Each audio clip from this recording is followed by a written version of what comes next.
అయ్యో లేపి తన్నించుకునే వాళ్ళల్లో వైసీపీ వాళ్ళు ఫస్ట్ ప్లేస్లో ఉంటారు.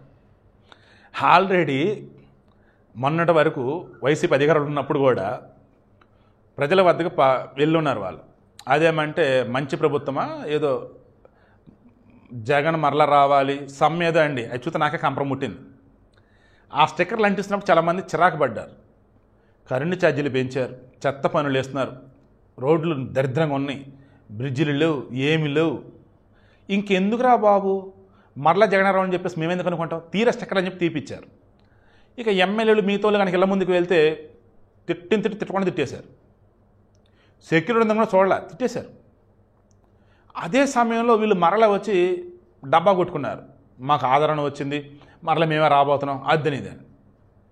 ఇప్పుడు బాబు షూరిటీ మోసం గ్యారంటీ అని చెప్పేసి వైసీపీల స్లోగన్ తీసుకొని జనాల్లోకి వెళ్తున్నారు.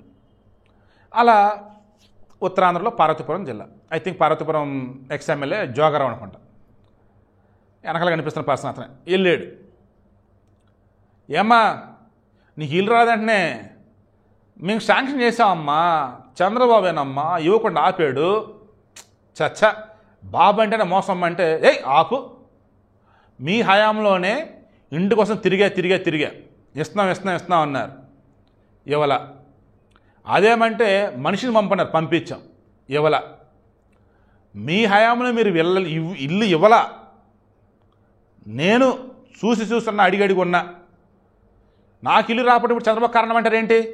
అన్ని పథకాలు బాగా చేస్తున్నారు. ఈ ఇల్లు అంటారా, మీ హయాంలో రాని వరకు వాళ్ళు ఇస్తామని చెప్పారు, నేను అప్లై చేసుకుంటా, వాళ్ళు ఇస్తారు నాకు.